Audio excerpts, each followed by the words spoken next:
Good morning students. Today we study Rutherford model of an atom. इससे पहले हमने पढ़ा था Thomson model of an atom. Thomson model में क्या था कि सारे में पॉजिटिव चार्ज स्प्रेड आउट था और उसमें जो है नेगेटिव चार्ज एम्बेडेड था, like a watermelon. Ernest Rutherford was interesting in knowing how the electrons are arranged within an atom. Rutherford designed an experiment for this. In this experiment, fast-moving alpha particles were made to fall on a thin gold foil. Rutherford ने किया, Ernest Rutherford ये scientist का name है। इन्होंने experiment किया था जिसमें कि जो इलेक्ट्रॉन को जो फास्ट मूविंग अल्फा पार्टिकल्स है उनको एक थिन गोल्ड फॉइल पे डाला था। Okay, he selected a gold foil. उन्होंने गोल्ड फॉइल को सेलेक्ट किया because he wanted as a thin layer as possible. जितनी थिन लेयर हो उतनी चाहिए थी उनको। This gold foil was about 1000 atoms thick. Alpha particles are doubly charged helium ions He2 positive.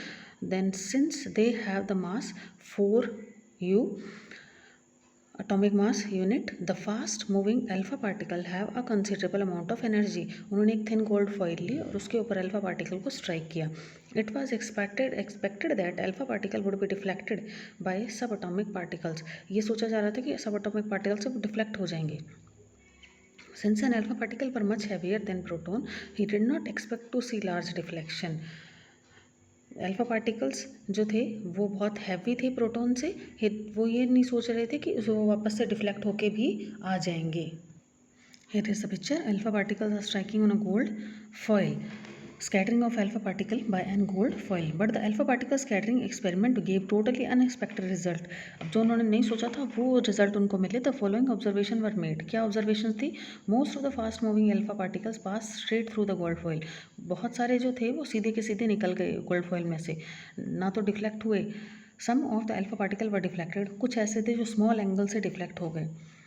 Okay, इसमें दिख रहे हैं हम लोगों को कुछ स्मॉल एंगल से क्या हुए हैं, डिफ्लेक्ट भी हुए हैं. बाकी सभी सीधे बाहर निकल रहे हैं पीछे की तरफ. Okay, surprisingly 1 out of every 12,000 particle appear to be rebound. एक एलिमेंट बहुत कम, जिसको हम बोलते हैं बहुत ही रेयरली, रीबाउंड हुआ. In the word of Rutherford, this result was almost as incredible as if you fire 15-inch shell at a piece of a tissue paper and it comes back and hits you. ये Rutherford का जो experiment था उसमें ये results आए. Let us think an activity in an open field to understand the implication of this experiment. Let us a child stand in front of a wall with his eyes closed. Let him throw the stone at the wall from the distance. He will hear a sound when each stone strikes the wall.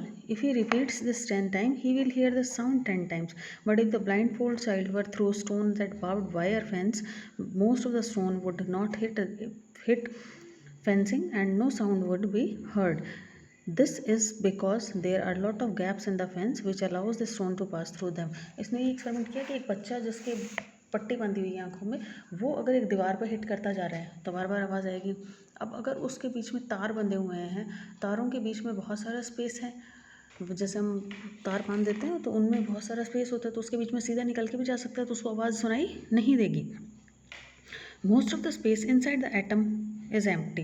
अब जो सीधे के सीधे निकल गए, मतलब क्या था, वो वहाँ पे बहुत सारा स्पेस है जिसमें से वो बाहर आ चुके हैं. Most of the space inside the atom is empty because most of the alpha particle pass through the gold foil without getting deflected. Very few were deflected from this path. बहुत कम ऐसे थे जो अपने पाथ से deflect हो गए. Indicating the positive charge of an atom occupy a very little space.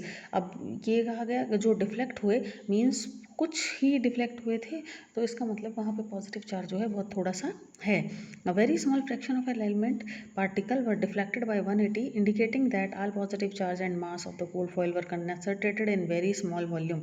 अब जो 180 पे डिफ्लेक्ट हुए तो उससे क्या पता चला कि जो हमारे पास पॉजिटिव चार्ज है वो एक ही प्लेस पे कंसनट्रेटेड है. From the data he also calculated that radius of a nucleus is about 10⁻⁵ times less than the radius of an atom. अब उसने जो है इसी से रेडियस ऑफ एन एटम भी निकाल लिया, या रेडियस ऑफ द न्यूक्लियस भी निकाल लिया. On the basis of this experiment Rutherford put forward the nuclear model of an atom. इसी से ऑब्जर्वेशन से लेके इसने nuclear model of an atom भी दिया. There is a positive charge in the centre in the atom called the nucleus. उसने कहा कि पॉजिटिव चार्ज उसके सेंटर पे है जिसको हमने न्यूक्लियस बोला. Nearly all the mass of an atom reside in the nucleus. सारा जो मास है वो सारा का सारा कहाँ है, न्यूक्लियस के अंदर, वो सेंटर में प्रेजेंट है, उसके ऊपर पॉजिटिव चार्ज है. क्योंकि हीलियम जो पार्टिकल गए थे स्ट्राइक करके वापस जो आ रहे थे डिफ्लेक्टिव हो रहे थे, ओके, तो पॉजिटिव चार्ज है बीच में, बहुत कम स्पेस में एक ही जगह कंसंट्रेटेड है। The electron revolve around the nucleus in circular path. Electrons जो है वो सर्कुलर पाथ में रिवॉल्व कर रहे हैं। The size of a nucleus is very small as compare to the size of an atom. ये न्यूक्लियस का साइज बहुत छोटा है एटम से। फिर अब इसने ये ऑब्जर्वेशन तो दी, पर अब कुछ ड्राबैक्स भी थे इसके। ड्राबैक्स क्या थे? The revolution of an electron in circular orbit is not expected to be stable. कि जब इलेक्ट्रॉन रिवॉल्व कर रहे हैं, तो जब इलेक्ट्रॉन रिवॉल्व करेंगे तो वो उसके ऊपर भी तो गिर सकते हैं। क्यों रिवॉल्व कर रहे हैं वो वहाँ पे? यानी ए particle in circular orbit would undergo acceleration, वो एनर्जी उनकी लूज होती रहेगी, और लूज होती रहेगी तो वो नीचे गिरेंगे। During acceleration charge particle would radiate energy, thus the revolving electron would lose energy and finally fall into the nucleus. If there were so, the atom would be highly unstable and hence matter would not exist in the form that we know. We know that atom are quite stable. क्योंकि circular path में घूम रहा है तो उसमें acceleration हो रहा है, एसिलरेशन तो एनर्जी भी लूज हो रही है। जैसे जैसे एनर्जी लूज होगी तो वो क्या करेगा, आके उस एटम के न्यूक्लियस के ऊपर गिरेगा। बट जो इलेक्ट्रॉन्स है वो एटम के न्यूक्लियस पे नहीं गिर रहे हैं, दे revolve in a circular path. ये जो है रदरफोर्ड का मॉडल एक्सप्लेन नहीं कर पाया।